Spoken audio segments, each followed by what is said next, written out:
Okay, hello, good evening everyone, and welcome to tonight's HTC Forum lecture with guest speaker Ayala Levin. My name's Maggie Freeman. I'm a PhD student in the History, Theory, and Criticism program, and together with my colleague Diane, I'm one of the co-organizers of this year's HTC lecture series. I would like to begin first with a land acknowledgement statement. MIT acknowledges indigenous peoples as the traditional stewards of the land and the enduring relationship that exists between them and their traditional territories. The land on which we sit is the traditional unceded territory of the Wampanoag Nation. We acknowledge the painful history of genocide and forced occupation of their territory, and we honor and respect the many diverse indigenous people connected from time immemorial to this land on which we now gather. And now I'm honored to introduce our speaker this evening, Ayala Levin. Ayala is an associate professor in the Department of Architecture and Urban Design at UCLA. Her book, Architecture and Development, Israeli Construction in Sub-Saharan Africa and the Settler Colonial Imagination, published by Duke University Press in 2022, explores the export of Israeli architectural and planning models to Sierra Leone, Nigeria, and Ethiopia in the 1960s and 1970s. She co-edited the Aggregate Architectural History collaborative collection of essays, Architecture and Development, Systems and the Emergence of the Global South, as well as the 2018 Journal of Architecture special issue on the Modern Village. Her current research project interrogates how North American architects and planners attempted to curb urban migration in African countries by refashioning their countryside in the context of food security and the global governance of the environment from the late 1950s to the early 1980s. And just a few words about logistics before we begin. Please hold any questions for after the lecture, during which we'll circulate microphones around the room. Please use the microphones for your questions so that people watching online can hear what's happening in the room. And for those of you joining us online, please feel free to write your questions in the chat, and we'll do our best to make time for as many of both the online and in-person questions as possible. And now please join me in welcoming Ayala Levin.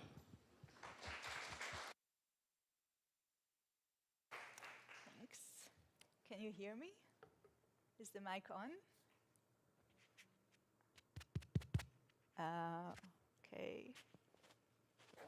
Can you hear me now? Yeah. Okay. Hello, everybody. It's so great to be here. Thank you, Maggie and the HTC community for the kind invitation to present here at the forum. I'm excited to share with you some thoughts as I develop my next book project on American planning in Africa from the 60s to the early 80s, titled tentatively, The Global Project of Rurality. As this is very much a work in progress, some of the material present is fresh from the archives, literally. I visited the archive on my way here. I would very much welcome your thoughts and look forward to the discussion. I did want to invite you to ask questions as I go along, because some things might be not familiar from the African context, but as you were instructed, please keep it on and bear with me, and hopefully you'll understand the context even without going into the minutiae. And if I go to the minutiae, please don't run away. So I would like to begin with an image from my book on Israeli construction in Africa, the urban framework that concludes a booklet produced in 1965 under the title, the Sierra Leone National Urbanization Plan. It so happens that this image and the plan that it stands for stuck with me beyond my previous interest in Israeli work in Africa. One can argue that it might be its simple and compelling aesthetics that are the reason for my fixation. This may be true, but beyond the visual pleasure, this aesthetics does a lot of work, which helps me understand other projects and the thinking behind them, relating to concerns such as open-ended planning and its role in the continuous gathering and processing of data, as well as I discussed today, as this relates to the problem of the mobilization of the rural, which I address in the context of post-colonial Sierra Leone and Tanzania.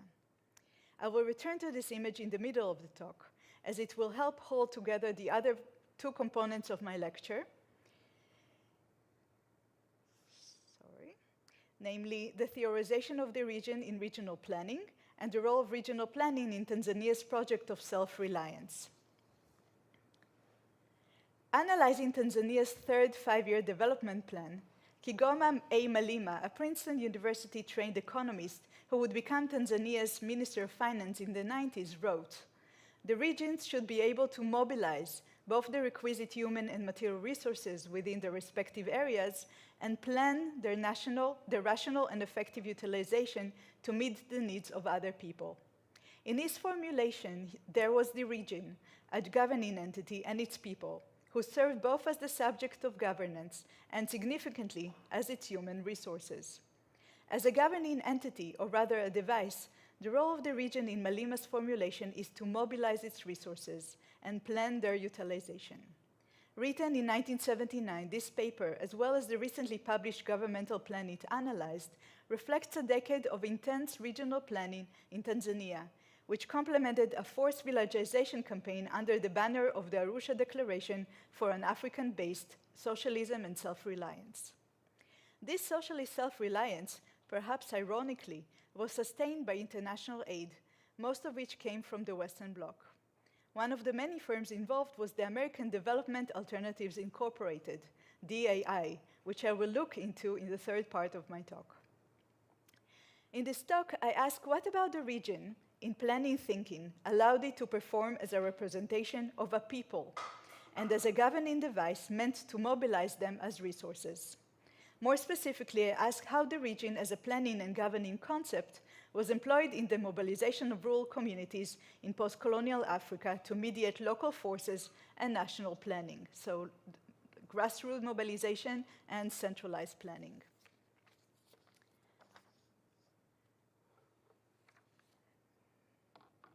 Perhaps the single most important theorization of the region in respect to regional planning was produced in the height of central planning during the New Deal in the United States. This theorization is documented in the Regional Factors in National Planning and Development report, commissioned by the National Resources Committee in 1935, composed by a subcommittee of scholars in the fields of public administration, economic agriculture, and town planning. In charge of the town planning aspect was Jacob L. Crane, then president of the American City Planning Institute, who served as consultant to other government agencies, including the Tennessee Valley Authority. Like in other cases where theory follows practice, the report theorizes regional planning as a response to experiments already taking place in the field, including the interstate metropolitan planning in New York, Chicago, Philadelphia, Washington, and St. Louis. I quote, "The emergence and activities of two group of states planning regions of the Pacific Northwest Regional Commission and the New England Regional Planning Commission, and finally the creation of the Tennessee Valley Authority."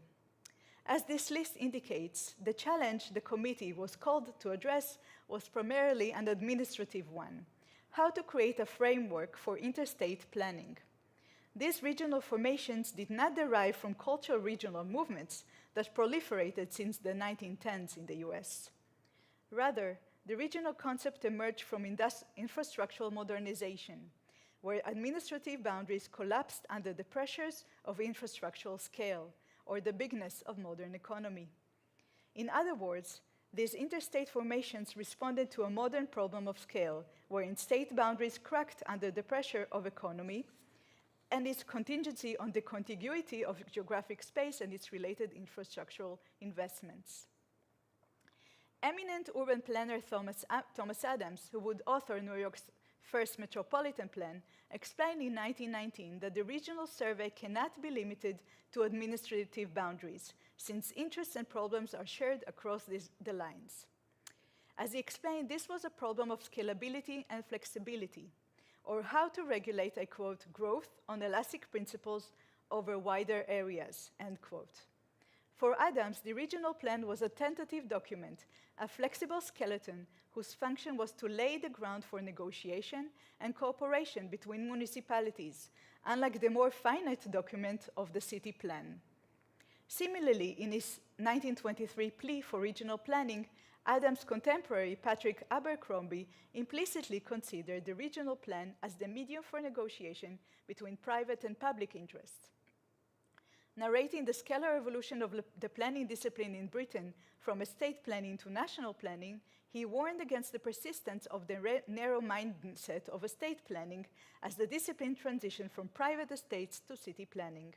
According to him, the parochialism of administrative lines, I quote, produce isolated communities resentful of any interference with their own existence to meet the needs of their neighbors, end quote. In a defense of public expenditure, Abercrombie emphasized the economic advantages regional planning can offer by facilitating the construction of large-scale infrastructure, appealing specifically to major industrial stakeholders. So basically, it was a question of planning beyond municipal boundaries in the intermediate zones where municipalities met or infrastructure that cut across between municipalities. The relationship between scale and negotiation translated in the US New Deal to a passionate debate between centralized and grassroots planning. The National Resources Committee operated within an unparalleled era of American planning. But even with this unprecedented power, the committee was wary of the fragility of its political authority, fearing that central planning will deepen existing tensions in American society. Writing in 1935, just 2 years after the launching of the New Deal, the committee faced the question of how to transition from centralized planning to a decentralized one, or from the police state to the creative state, I use their terms, as they put it. The core predicament, the one that required creativity, was how to decentralize planning without decentralizing governance, or how to engage local regional actors as positive forces rather than inhibiting factors in the efforts of national planning. So how to use forces, employ their political motivation in the positive sense without dealing with their resistance, inhibiting the resistance and embracing the forces as non-political forces, you would say. Like Adams and Abercrombie, they emphasized that this turn to regionalism did not mean sectionalism. Regionalism was pragmatic, rather a matter of identity. I quote, as many citizens may consider themselves as belonging to one region for one purpose and to an adjoining region for another, end quote. While acknowledging the possible emotional investments of regionalism as a way of life, the committee nonetheless agreed that this very investment can be a very effective instrument in the planner's hands. To mobilize local forces without giving them political power, the committee emphasized that the 10 to 12 regions they proposed for national planning should not be considered as a new form of sovereignty, not even in embryo, end quote. In practical terms, this meant that they would not serve as a basis for tax, and they would have no fixed boundaries or body of citizens. The refrain from a radical political reorganization that would fix regions in new administrative borders was also motivated by a planning logic. Creating new juridical borders would defeat the very purpose of regional planning and the flexibility of the concept of the region affords to the planner. If, for Adams, regional planning meant growth on elastic principles over wider areas, then the elasticity he promoted was based not only on ever-changing territorial boundaries, but also in time, as both the territory and the needs of the public change.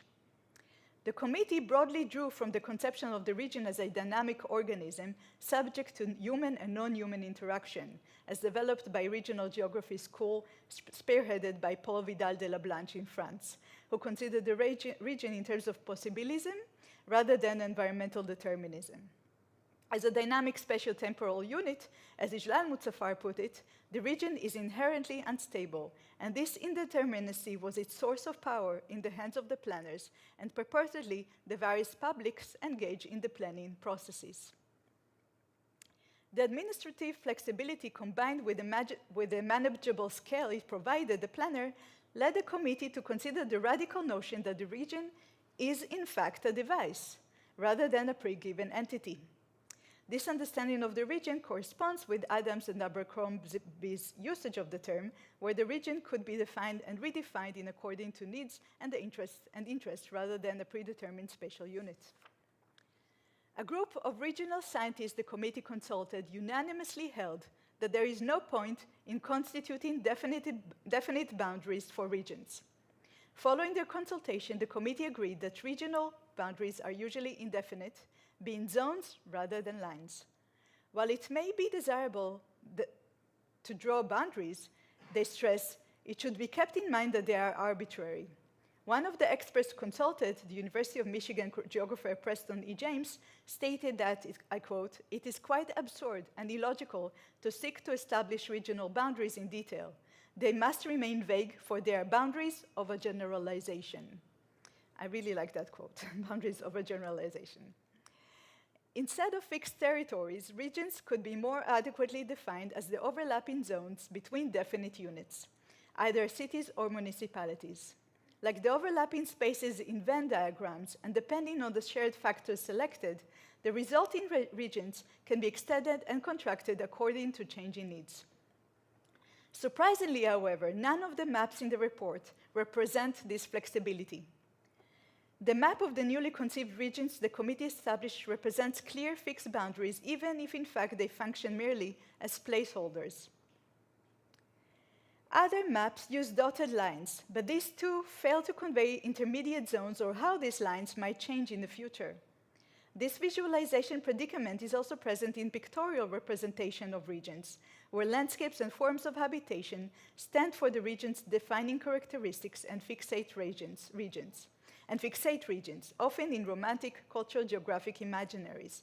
And even Patrick Geddes' famous Valley section repeats this kind of static understanding of the relationship between landscape and the economic base of that space. While the committee lacked the visual tools to represent regional flexibility, it nonetheless offered practical guidelines for how to maintain it. Instead of determining fixed boundaries, the emphasis was placed on relegating central towns, the role of regional headquarters from which regional planning can occur. By qualifying that towns are not always natural regional centers, the committee conceptualized their role as nodes rather than center forces for various regions. 30 years later, the Sierra Leone National Urbanization Plan, authored by Aryeh Dudai and Ursula Olsner of the Israeli Institute for Planning and Development, offered an alternative solution to this problem of visualization.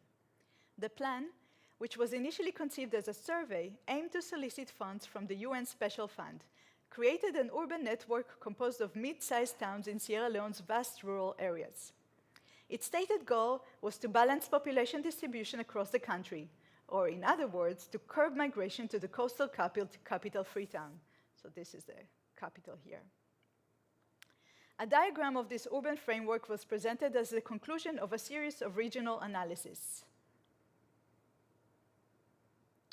Like the American committee that suggested towns as nodes in the formation of regions in order to maintain territorial flexibility, Dudai and Olsner designated existing towns as regional centers. As nodes in an urban framework, their growth was not an end in and of itself. Rather, their main function was to facilitate regional development. If the urban framework diagram served as a conclusion, it was only a preliminary one, as it was the skeleton from which regions can emerge. In parallel with the identification of urban centers, the visual sequence consisting of color-painted trace paper overlaid on monochromatic maps and diagrams concluded with the 5 bean-shaped territories that both undergridded and were expressed through urban centers. In a circular logic, then, neither did the planning of the regions precede that of the towns, nor vice versa. Instead, they were both mutually constitutive. The title urbanization of this plan, therefore, served to obscure the plan's actual objective, the creation of a regional framework for national development. The 5 unnamed regions emerged from the visual analysis as organic units that overwrote the colonial demarcations of the provinces, districts, and chiefdoms inherited from colonial rule. So the 12 districts on the left are the consolidation in 1946 of 146 chiefdoms identified by the British in the early 20th century. While the urban nodes are represented as black dots of various sizes, the regions are represented by amorphous and semi-transparent shapes. This indeterminacy of the regions as government units was especially useful in the hands of so-called weak governments in Africa, whose lack of administrative infrastructure from capital cities, again inherited from the colonial system of indirect rule, presented a challenge for governance. In Sierra Leone, the government depended on chiefs for both electoral support and active implementation of governmental policy and projects. For this reason, at stake was a plan that could be communicable not only to government officials or administration in international institutions, but also to laymen. The unified template and the narrative-like structure from findings to conclusion, together with the indeterminacy of the regions and the use of trace paper, presented the plan as an interactive, open-ended template. This can be compared with other layman-friendly forms of communication, such as models, whose three-dimensional plasticity renders them realistic and toy-like, but limits their amenability. So there's more negotiation in the abstracted form than in the model. That's what I'm saying. So I don't have image of the Sierra Leone chiefs, but here we have a kind of a colorful image of the chiefs in Ghana who negotiated the resettlement of their villages from the Volta River Valley. Ultimately, the Sierra Leone urbanization plan performed a delicate balancing act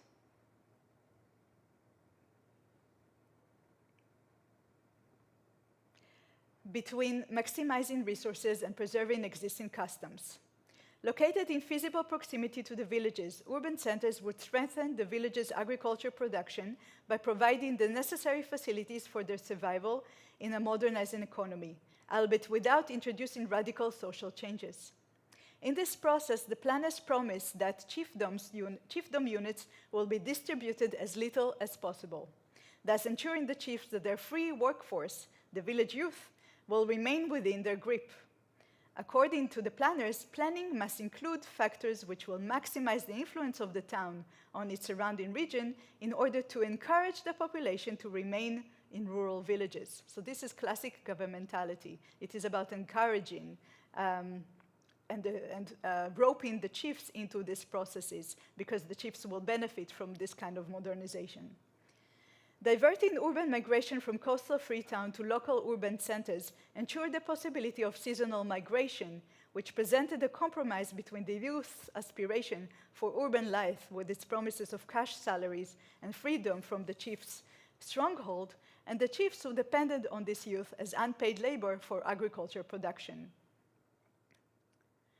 The maintenance of rural unpaid labor within the structure of the modernizing post-colonial African state leads me to build on this analysis to understand the work of the American Development Alternative Incorporated team in Arusha, Tanzania. So I'm going to call them DAI. The tension between people as subjects of governance and people as resources, to go back to the quote I opened with, was particularly acute in Tanzania, where regional governance and planning supplanted the customary leadership of chiefs.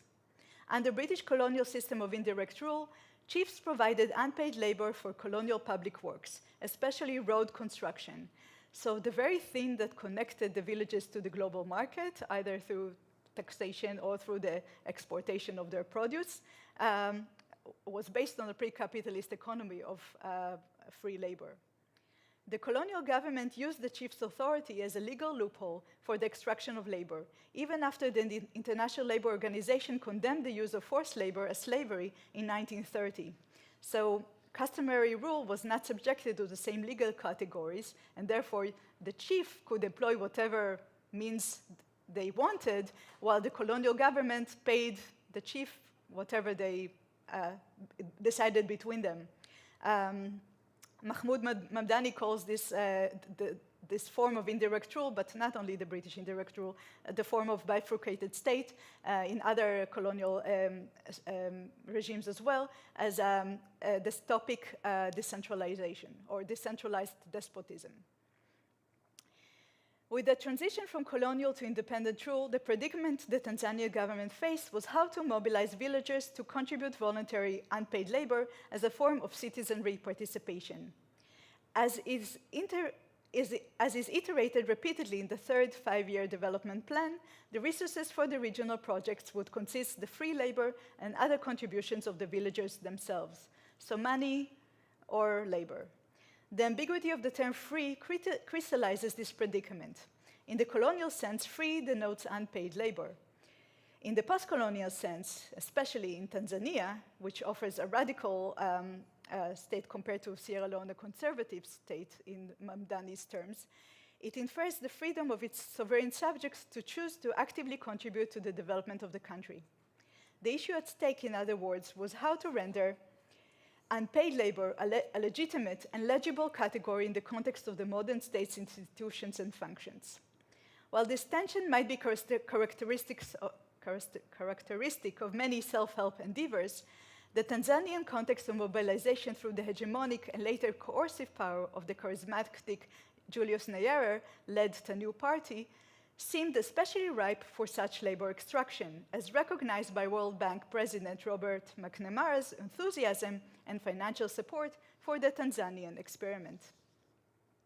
Carried out by the American private company Development Alternatives Incorporated and funded by the United States Agency for International Development and the government of Tanzania from 1979 to 1983, the Arusha Planning and Village Development Project is one in a long series of international regional planning efforts initiated by the Tanzanian government to mobilize the growth of agriculture production, which it began with shortly after independence in 1961.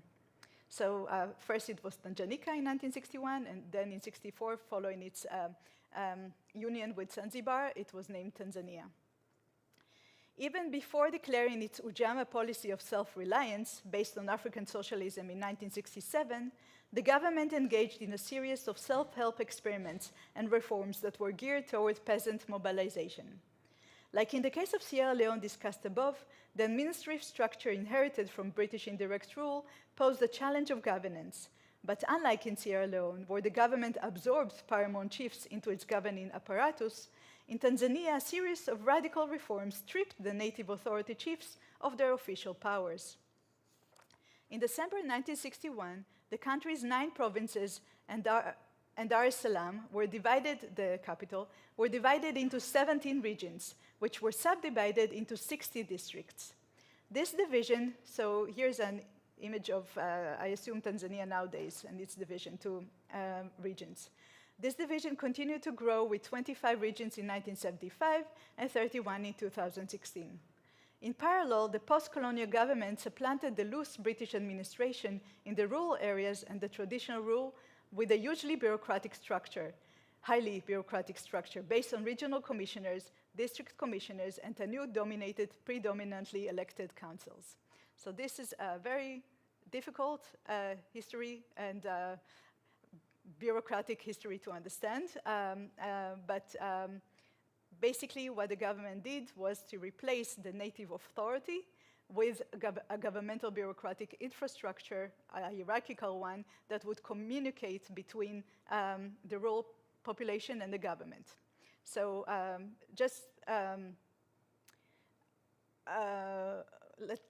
a secularized version of the chiefly hierarchy. Even with this restructuring, the Tanzanian government depended on voluntary participation of its rural population for the implementation of development projects. If this voluntarism under customary rule was based on unpaid labor supplied by the chiefs, the political restructuring in Tanzania entailed a vacuum of mobilizing agents, which continuous reforms of the local governing structure tried to address. The elected councils, acting as the local organs that often continued to sustain informally the power of the chiefs, were meant to fill this gap.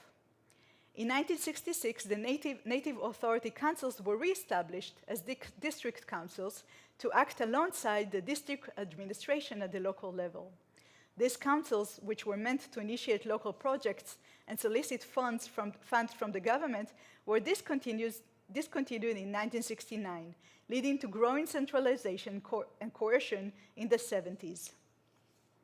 The experimentation with centrally guiding self-help and the tensions it created continued well into the 70s, even after the government initiated a sweeping villagization campaign wherein by wherein by 1976, at least 5 million people were relocated.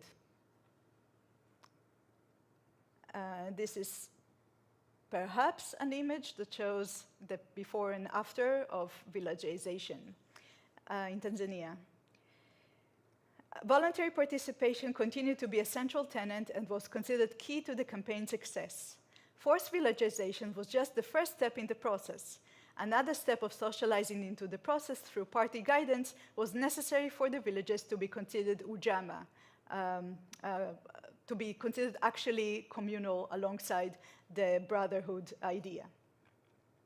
Carrying over my reading of the mediating function of the regions were meant to fill between the chiefdoms and the state in the Sierra Leone case, I interpret regional planning in Tanzania as another mediating device meant to fill the gap created by the government stripping down of chiefs from their customary power.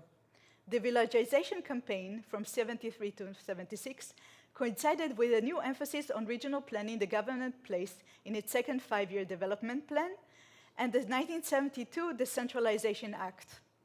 So villagization, forced villagization went hand in hand with decentralization and the creation of more regional authority. In this context, regional planning was introduced as a machinery more appropriate to work at the local level than national planning.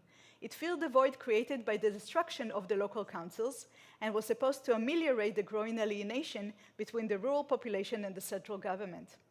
Due to lack of technical personnel and capital, it was stipulated that regional planning projects would be heavily funded and executed by foreign personnel. For this reason, the new emphasis on regional planning entailed also a shift in foreign expertise channeled to the country, from general advisors at the national level to teams of specialized experts tailored for specific regional projects. The new focus on regional integrated development plans, this is how they were called, provided the government a lucrative framework for soliciting aid assistance from multiple donors concurrently, including Japan, the Netherlands, UK, Norway, Finland, Yugoslavia, and India, in addition to the US and the Bretton Woods institutions. It is within the context of a radically transformed rural society and a gradually transforming regional planning field. So the DAI included no physical planners on their team, compared, for example, to the Japanese team. So you see that the main person is a regional economist, but under him you still have town planners or village planners. The DAI had no planners among them, no physical planners among them. So we can start understanding DIA's process approach for regional planning. Contrasting their process approach with a more traditional fixed master plan, they explained, I quote, and I think what they say here is true to many planning approaches at that point in time, late 70s. The planning process should be evolutionary.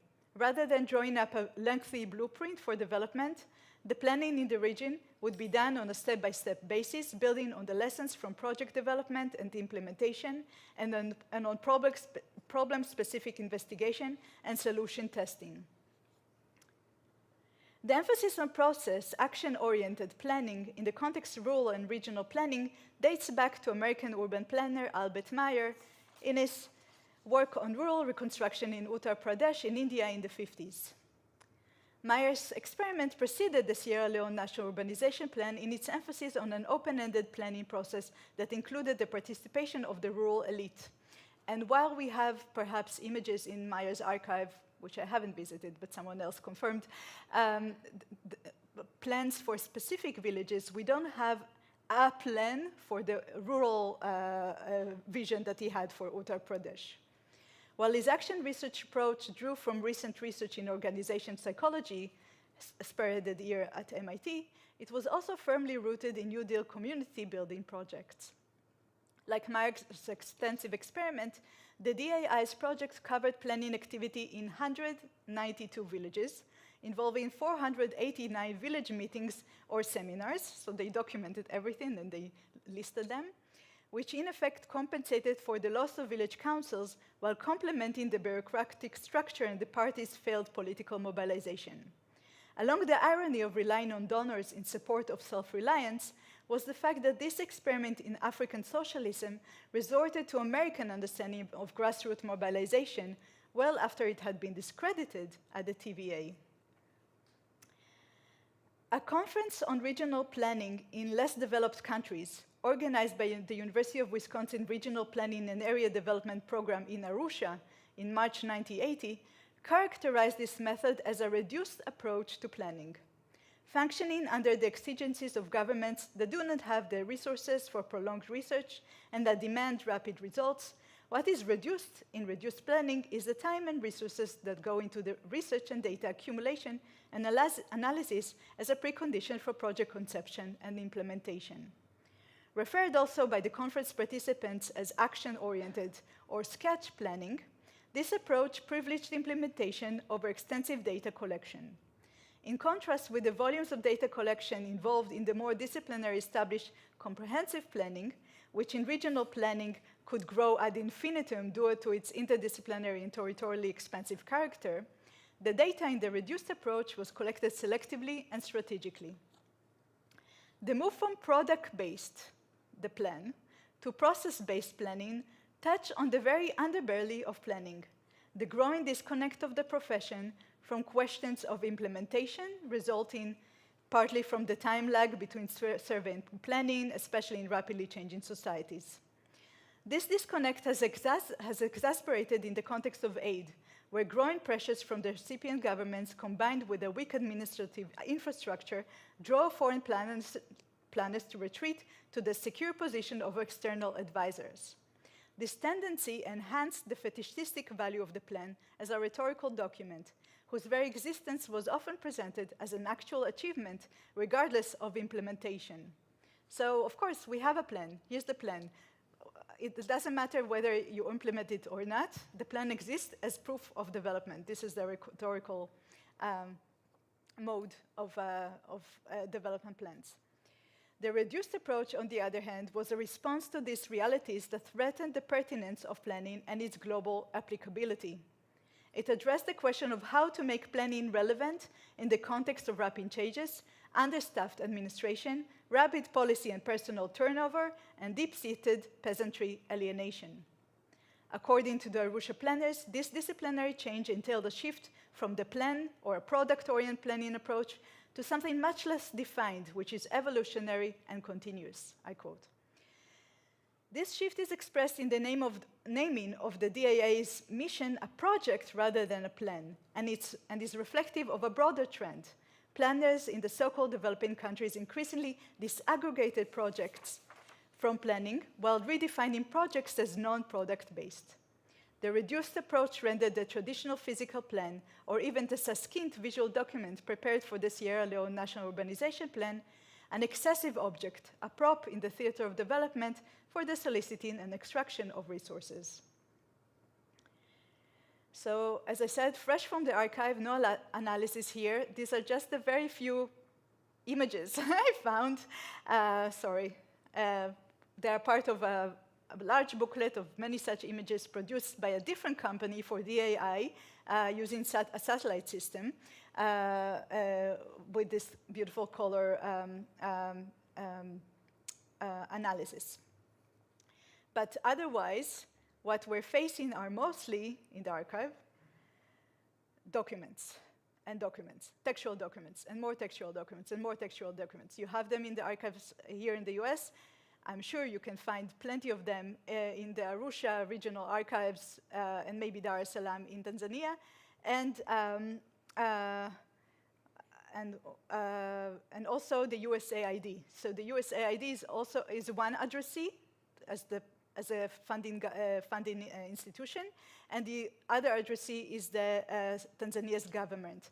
And they are just producing those documents for all these addressees, compiling hundreds of documents, repetitious, meticulous, and a pain for the historian. So the DAI mission to Arusha used hardly any visualization at all, a reflection of the fact that its team comprised no physical planners, but also of a deeper predicament regarding how to reconcile planning's participatory objectives with its modes of representation. But how could the DAI planner account for the evolutionary, continuous process that they had in mind?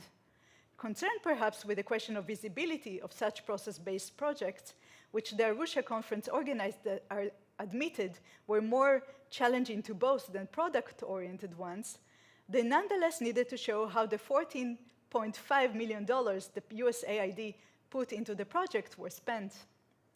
Their answer was a flood of documents and reports. In barely 4 years of operation, the DAI Arusha project team produced no less than 350 documents, including 169 in support of regional planning and 181 project-specific local development activity files and documents.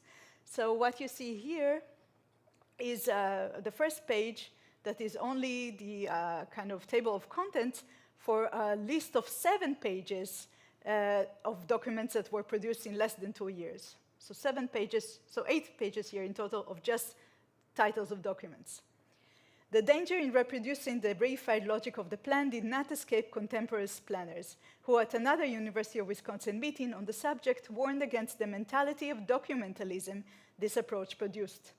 The conference participants also pointed out the dependency on the foreign planners this perpetual process might entail, since the no-product approach implied that there was potentially no endpoint for the foreigner planners' intervention. Unlike the effect of achievement produced by the rhetorical plans, the excessive, laborious, and highly repetitive textual documents produced by DIA did not offer any narratological relief. They remain even vaguely elusive regarding the process itself. The reader is at times presented with brief lists of achievements, but more often with general statements regarding the process, which is referred to in the future sense even in concluding reports. Paradoxically, the drive for implementation resulted in even more documentation and a sense of perpetual incompletion. I now finish. The region, as a figure that mediates central government and the mobilization of local labor, necessitated an approach to planning that ultimately produced an avalanche of textual documents. So documents like that, which are project proposals, here in this case, for a pump attendant's house. So I tried to find architectural objects in those project proposals. So this might be one of the closest to architecture. So these are also the closest to implementation that I could find in terms of documentation. No photographs of built structures. This form of proposals is the implementation because they negotiated and legitimized whatever the rural population had in mind in the eyes of the state. So I'll finish with that thought. And as I said, this is very much work in progress, and I welcome your ideas. Just like foreign planners legitimized African governments' requests for aid from international institutions by producing planning documents, here at the state scale, DAI staff operated as regional yet politically external mediators to solicit governmental funds for rural-initiated projects. It seems that this legitimization process went 2 ways, as the planning process was meant to secure and enlist the rural population's continuous free labor as a precondition for any governmental support. Thank you.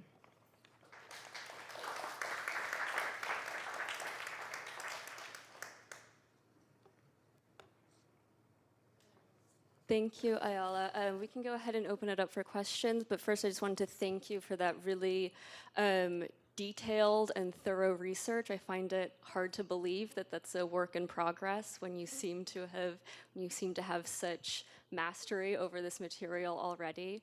I wanted to actually, if we can return to your slides, if that's okay. I just wanted to start with asking a very minor point of detail, just a question that I had about something that was shown in one of your images. So if you go back to those just 2 slides back from where you are now, those beautiful maps. The beautiful ones. Yeah.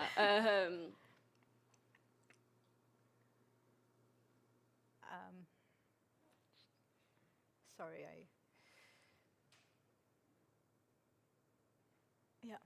Yeah, so on the far right, the symbol for abandoned houses. I'm just curious if you know what that means, what that's referring to, what the kind of significance is, especially in the context of pastoral settlements that are being illustrated here. I'm curious what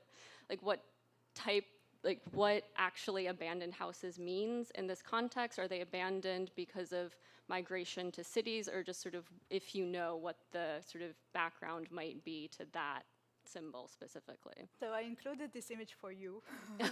So I'm glad that you noticed that image, but I don't know. I took a photo of this yesterday or the day before yesterday in a rush. What I find interesting, though, is that pastoral communities still existed despite villagization. So they were also taken into consideration within this restructuring. So this is the extent of what I can answer about this. Yeah, and even what is pastoral in Tanzania, it may be graded. There are many forms of villages and different levels of pastoralization. I don't know if that's a word. So it should be taken also with a grain of salt what that means pastoral at this moment after villagization. Like, who remained pastoral?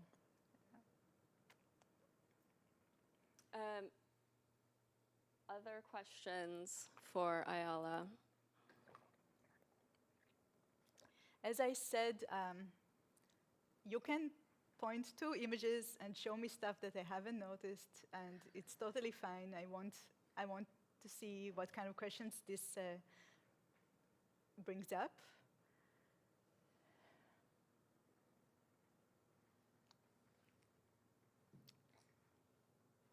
Hi, how's it going? Could you maybe just speak a little bit more to the kind of, you touched on some really interesting things about representation, specifically that kind of images might be more plastic than plastic models.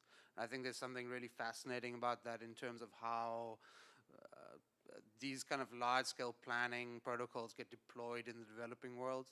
And so if there's things that you've kind of come across that are more in that world, I think there's, I mean, just development systems that deal with different kinds of representation, if there's some things that you've discovered that might be interesting for us. So, hi, and I don't know if you were at the very beginning of the lecture where I said that I reluctantly go back and back to this image or to the set of images that were produced as part of this plan, although I'm no longer interested in Israeli planning in Sierra Leone, because there's something that is both unique about these images, the fact that I haven't seen any other such images that would help me explain all the stuff that I'm trying to explain. But at the same time, there's something entirely not unique about them in the sense that they represent both common techniques in that area of representation, and also represent a predicament that is shared by many African countries. What is problematic for me transitioning from this case, so between the American planning of the 1930s, where I showed that they couldn't figure out how to represent that, to this moment in time, I see a continuity. But when I move forward to the Arusha planning, the problem that I have is that the government created regional boundaries. So the government itself created the regions. They didn't allow for the region to be this plastic thing in the hands of the planners. So this is where it becomes a bit rusty, the transition. And it is exasperated by the fact that the AI did not produce any drawings. Now, what might be interesting to look for, and I couldn't find it now in the archives, is the drawings of roads. So roads, I was hoping somebody would ask about that, and I hope that Arindam will enlighten me about roads. But if roads were the main concern for public works, and the main work that villages would produce beyond the boundaries of their village, I assume. So roads were connecting between villages, between chiefdoms. So this is where you can start talking about the inter-regional or inter-administrative areas where, as I started the talk with the quotes by Adams and Abercrombie, they're talking about this very problem of how to engage publics and public interest in work that is besides their realms, besides the municipality borders. So I see a parallel tension there with the unpaid labor of how to engage and mobilize them in creating infrastructure that exceeds their immediate needs. And I have a great example that I wanted to bring here, and then I removed that slide because I couldn't fit it in the text, so now I'm sorry about that. In an entirely different context, a demonstration farm built by Americans in Somalia. The demonstration farm included a well that was dug outside of the borders of the demonstration farm. And I interpreted that well, and they explained that the nearby village could use that well. So the nearby village created a road that would lead to that well. So I interpreted it as a way to allure the village to to see the demonstration farm. But it is also to allure the villagers to create that road, to connect the demonstration farm to their... So this is where I find it most fascinating. But where I can find maps of roads and what I can do with those maps of roads, it's a big question. Hi, sorry I was late. I was in a meeting. This drawing is really fascinating. So your colleague, Sai Balakrishnan, and I've been working on this, and it turns out it's not just the 1930s. I mean, this is von Thunen, late 19th century central place theory. And if you look at urban planning theory, so to speak, this basic idea of the circle, and then there's this kind of gradation to the village. I mean, that's kind of, that is late 19th century. And if you look at urban planning theory, it never is able to outreach that. That's it, that's urban theory. There's not, I mean, you can think of that map as Manhattan. And Manhattan, like if you look at how Manhattan revenues are calculated, real estate taxes are calculated, it's the same scheme. So it's just because you cannot acknowledge diversity in massive calculations of, so that image of like these circles are everywhere on the planet. Administrators also use it to calculate revenues, et cetera. So this is a kind of peculiar bind of planning meets urbanization meets regional. I mean, sorry, the one, it's kind of, your point about regional planning is correct. I mean, one of the reasons that I feel, this is my hunch, right? Is like regional planning becomes so hot in the 60s and dies by the 70s, is because the first wave of planning reaches its limits in sort of the jurisdictional, which is what you're talking about, right? And in the US, due to the highways, because it's a defense thing. I mean, the federal government uses this as a military thing, so they're able to cross over jurisdictions by using national security as the paradigm, right? This becomes harder everywhere else. And so highways are a good example of how to look at how these because it means land purchase is also advanced information. Like if you know the highway is coming your way, you buy up the land in advance because there's all kinds of, so highways are actually fascinating to sort of map how jurisdictions are played out. And it happened in the US as well. In power relations, like, that tribe then, is looking for the money, they become a party, then they get the rent, it's kind of, and that feeds the party, so they get elected, et cetera. I mean, there's a whole link to the political structure that literally sort of plays out in the way that physical space is actually designed and built. So kind of can of worms there. I mean, but I think Mamdani is the right way to go. It's like we just have to take it one more step to figure out that those equations of power on the ground. So, anyway.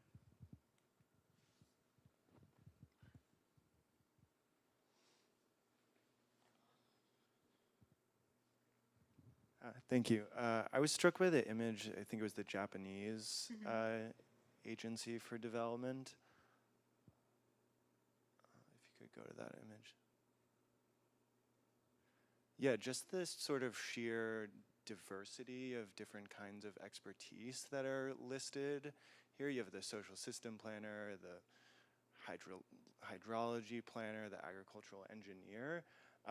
So there's not just one sort of generic planning agency that's here. So I'm wondering sort of about this list and the different sorts of expertise that went into these projects, and maybe what's sort of specific about villagization or pastoralization that would solicit these kinds of fine-grained sciences, or, you know, it's sort of a shift away from, you know, the singular planner, and then it turns into this sort of convergence of different kinds of scientific expertise.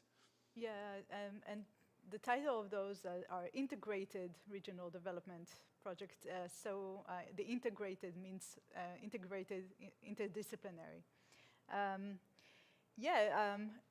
What you have is mostly all the others rather than the architects in those kind of schemes. It is about economy, it is about agriculture economy, hydrology.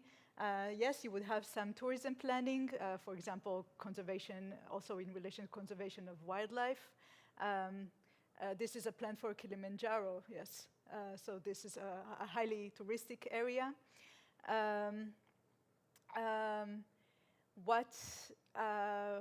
What I'm trying to do is to do an architectural research into something that is less and less architectural. So it's hard to find that architecture expertise. And when Arindam said that regional planning dies down, you were talking about the architects in the group. But it continues to thrive with the other guys in the group. No, in planning schools, yes. But as a governmental device, it lacks teeth. There's no regional administration. In Appalachia is a good example. You know, the federal, and that is because of law, the federal structure, the federal government and the state government, no regional government. Nobody has a regional office that would supervene the state. So then you come administrative offices a la the TVA that are adjacent to the government, to the prime minister. Exactly, and so the TVA is actually the model for many of these things, and it's actually built, and in a way, it's sort of cheated on jurisdiction. It's a kind of interesting story. That's what I'm saying. And atomic energy, basically, it was no longer about the dam; it was actually atomic energy development. It's kind of anyway, that's a whole other. But I'm saying that this cheating is ingrained in the idea of the region. That's why you have region, to cheat.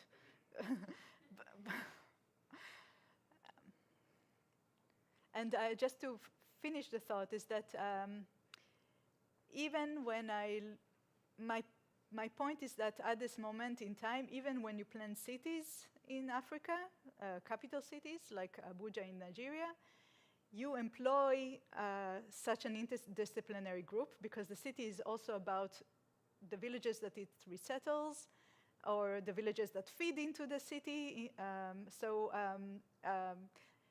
There is the village as a unit is almost, we need that as an architectural image, but it's really the territory that is at stake. So the city, the village, it's all part of one territory, and that's what Arindam was referring to as like the economic logic that is part of town planning.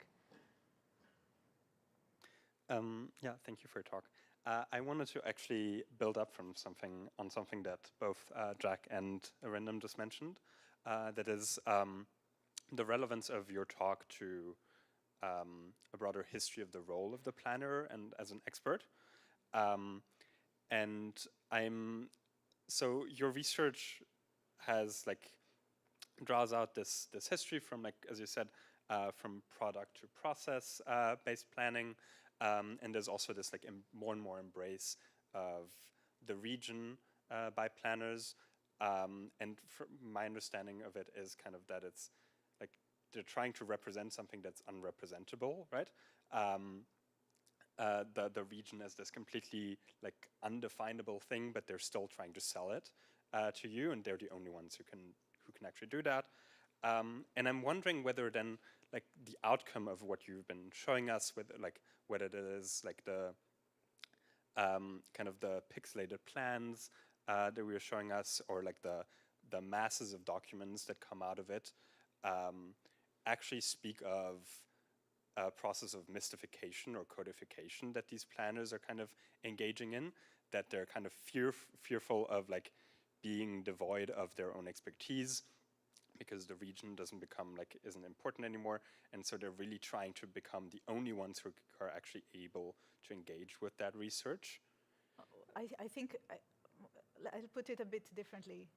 They understand that as planners, their expertise is no more relevant as physical planners because everybody else is more important than them. So the region is important. It's them who are not important, but the expertise that they have, and they have to refashion their work. So in the 60s, the images that I show this kind of potency to refashion the work of the planner, also to make them desirable by the governments to employ. But what we see in the late 70s is giving up on the traditional modes of representation. So the beautiful images that we saw, as I said, they are produced by a different company that just does satellite images and analysis, probably just all computerized analysis. And maybe geographers are doing that. And the planners at the DAI, they are economists, agriculturalists, anthropologists, hydrologists, and the archives, just to give you an idea, the archives are based, the archives I visited, they're based in Ithaca at Cornell University Regional Planning alumni, I guess. I don't know what's his relationship to the regional planning. And Cornell also trained people who worked with the Americans here, and Cornell has a long history of doing that also with India. Yes, it is all about the planners losing their footing, and the planners, therefore, the planning profession changes into something that is entirely divorced from architecture and town planning. Cornell is also an Aggie school. A what? Aggie school, agricultural. Oh, land grant. Because it's a land grant university, or? It's a land grant, yeah. By accident, an Ivy.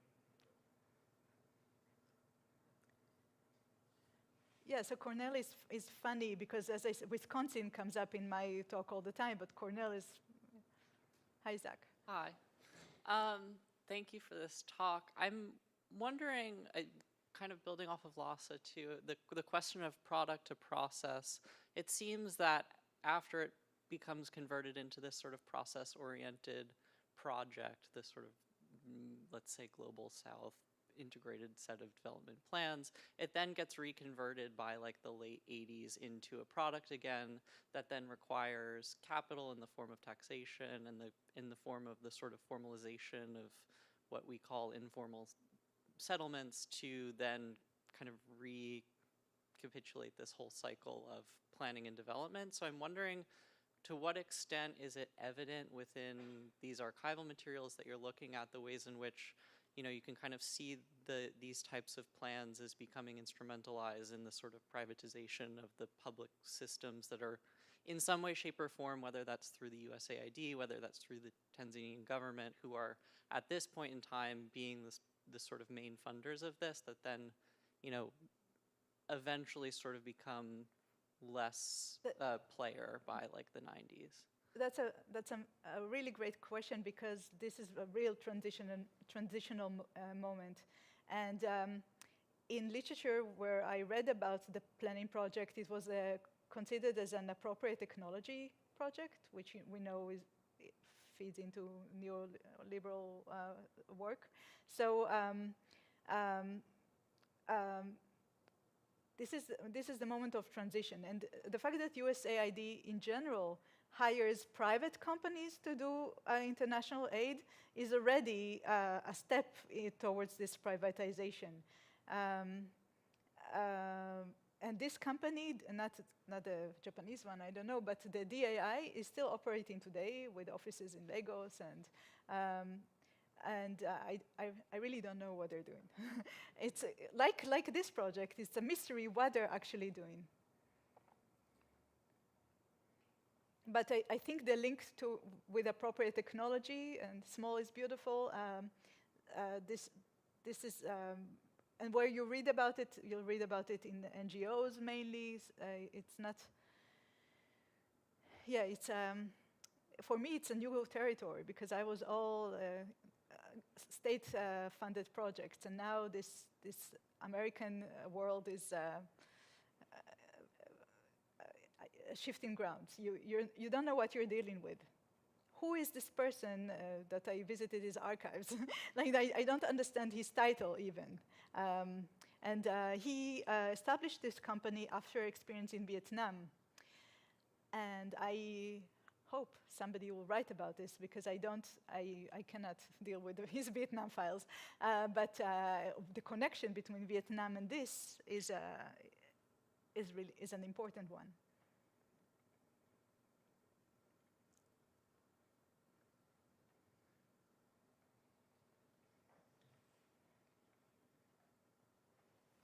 Hi. Thank you, Ayala, for the insight into your current research. This is lovely. I wanted to make sure I understood, and then I had a question. What I understood was one of the primary, or an important motivation for the initial thrust towards this type of organization, political organization, was to keep labor in the countryside, sort of not have them migrate to the big black dot of the sort of the city. And I am assuming that that was to keep agricultural labor. You said, so it's seasonal, and to build roads. I am assuming also for extraction of these resources to the city. If that is, if I understood correctly, how successful was villagization, not in terms of the actual built environment, but in keeping that labor in the countryside? So I'm returning back to the image of the abandoned, but not so much in terms of the environment, but rather just the population, which we should know through census. So there are two different cases. All the stuff that you repeated was Sierra Leone, and it's not villagization in Sierra Leone, it's encouragement. So people will be encouraged to stay in already existing villages, not new villagization. And in Tanzania, it was an entire reform. So villagization was forced in the 70s, and actually when the DII planners arrive into the scene, the country is in complete economic meltdown. And social and environmental because of the villagization. And if you want, James Scott likes to,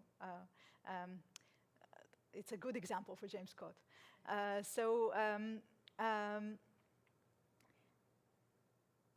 What exists, what is the question about the villagers? Population migration.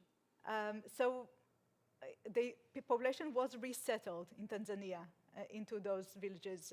The number I quoted was 5 million in 1976. But was that enough to halt migration?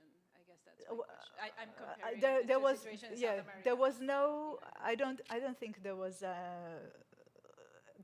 mass migration to Dar es Salaam. The country, like in, I don't know if they enforced actual paperwork that wouldn't allow you to migrate, like in China or the Soviet Union.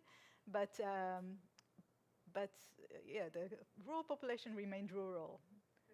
Yeah, I think the big struggle was to get the administration from Dar es Salaam to the rural areas, because the entire ideology was ruralization. And there is a great piece by Emily Kalachi, who is an Africanist of Tanzania, describing how it was also racialized. Dar es Salaam and the city was considered non-African because of its high population of Muslim population.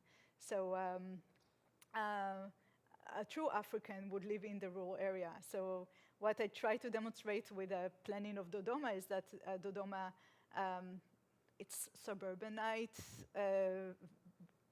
mega village idea was an attempt to provide standards of life that are comparable and better than the city, than Dar es Salaam, so that administration would agree to move to the capital. So that's the bits of information that I have to answer.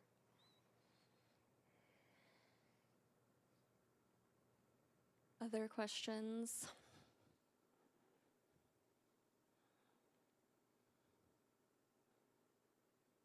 Does this sound like like architectural history for you? Because I'll have to explain that to my department eventually.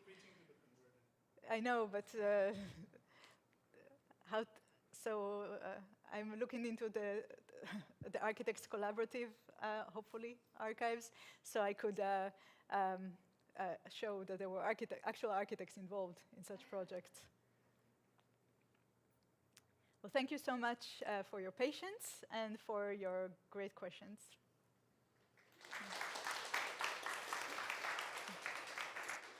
Just a final few words before I let you leave. Thank you to everyone for joining us this evening and to the students, faculty, and staff who made this talk possible. I wanted to bring your attention to an upcoming lecture hosted by the History, Theory, and Criticism program in which Christina Crawford